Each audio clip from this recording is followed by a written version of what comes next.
Hello, everyone. Welcome to another first chapter read with Miss Roni. That's me. We are going to be reading the first chapter of The Diamond Horse today. It's by an author called Stacy Gregg, and this book comes highly recommended from one of my students. Thanks for the recommendation, Riggs. If you're interested, you can borrow a copy from our school library. Let's get started. Prologue. As the blizzard closed in, Anna Orlov struggled to make out the lights of the palace on the horizon. Their starry shimmer had been the beacon guiding her home, but as their glow became obscured by the snowstorm, Anna felt as if she were fading too. Submerged deep beneath the snowdrifts, her feet had long ago turned numb, and her heavy skirts, soaked through and stiff with ice, threatened to drag her down with every step. Yet it was not her own failing strength that worried her most. It was Draken. The race against the tiger had left her horse ragged with exhaustion, and the wound on his shoulder had opened into a raw slash of crimson that seeped into his silver dapples. As he stumbled alongside her in the deep snow, Anna's heart was breaking. With every step, she could hear the dark rasp of his mighty lungs, his wide-fluted nostrils misting hot plumes into the frozen air. Dragon's breath. That was how it looked. And hadn't Draken always reminded her of a dragon? Something about the shape of his head, that great solid slab of his mighty jawbone, the way it narrowed to the slender taper of his fine muzzle.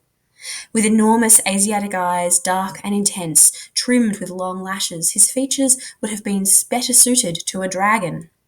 That was how he'd been given his name. The rest of Draken was no less peculiar. His body was all out of proportion, for he had been born with an extra rib, which elongated his physique, making him as lean and sleek as a racing horse. He was all muscle and sinew, with a dapple grey coat strung over a bony frame. His legs, buried deep in the snowdrifts, were so long they looked like they belonged to another creature entirely. They gave him his power, made him swift and sure-footed across the treacherous black ice of the frozen rivers. Draken's strides had pounded out a relentless drumbeat across the Russian tiger, but their cadence had weakened until now it had become a desperate struggle to place one hoof in front of the other. "Come on, it's not much further," Anna promised her horse. But in reality, she had no idea how far away the palace was, or even if it was ahead of them at all. There was nothing to guide her any more, just the snow and the darkness, her numb feet and ice-bitten cheeks, singing with the pain of air so cold it pierced her brain. "We must keep moving, Draken." With his head hanging low, the horse managed to take another step. Then suddenly he lurched sideways, his legs buckling beneath him. "Draken!" Anna flung herself at him, clinging to his neck. Her fur-gloved fingers twisted into the rope of the stallion's silvery mane. "Draken, please, please!" Draken was a dead weight plummeting, his magnificent swan neck twisting and jerking as he went down. Anna gasped as she felt the sting of the snow flung up in his wake like an ocean wave striking a ship's bow. Shocked by the fall, the horse instinctively tried to get back to his feet, forelegs twitching as he struggled, swinging his neck to raise his head.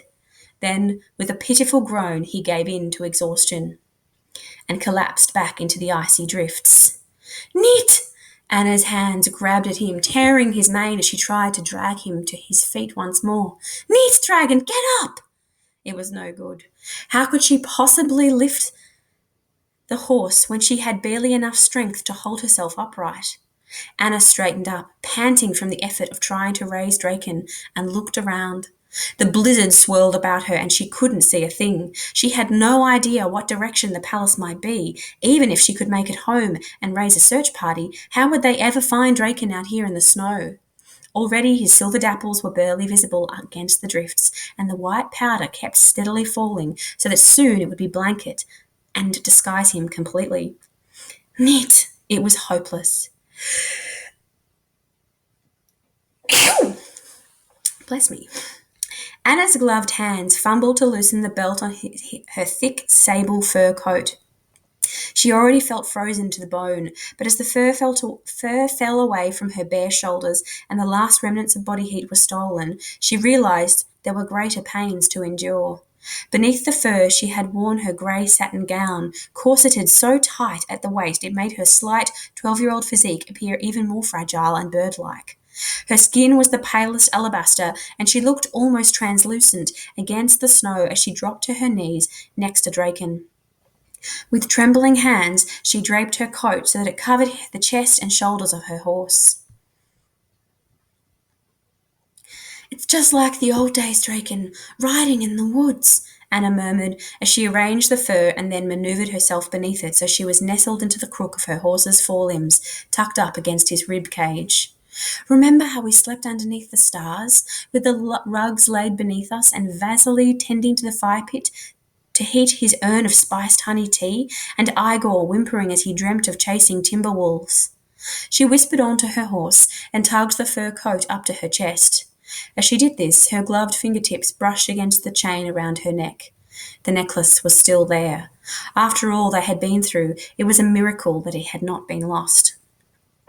With frozen hands she clasped the stone and repeated the ritual that had comforted her ever since she had been 10 years old, ever since the fateful day her mother had placed the precious gift round her daughter's neck. Anna raised the black gem up to her face, holding it close so that she could gaze upon its dark beauty as her mother's words came back to her. "Never seek to understand its power, and do not try to control it. Past and present and future all lie within this necklace, but it is the stone that decides what you will see." Anna gazed deep into the diamond. The brilliant cut refracted and reflected her vision, splintering the world into a million tiny pieces, as infinite as the snowflakes that flurried around her. Then the stars turned dark, and she saw the amber glint of a tiger's eye, the flash of his stripes, and the low rumble of his growl. Instinctively, Anna clutched her hands to her throat, and the diamond slipped from her fingers. Then, with her skin as pale and cold as the snow that surrounded her, she fell back at last against her beloved horse. Ooh, I wonder what's going to happen. Does Draken survive? Do you think Anna is going to survive? Not sure. It sounds like it's pretty cold. Maybe they'll get hypothermia. Who knows? I would love to know if you are interested in reading this book. If you are, send me a message and we'll organise to get a copy for you. Once you've read it, talk to me about it. I would love to know what happens and your thoughts about it. Thanks for watching. I'll see you next time. Bye.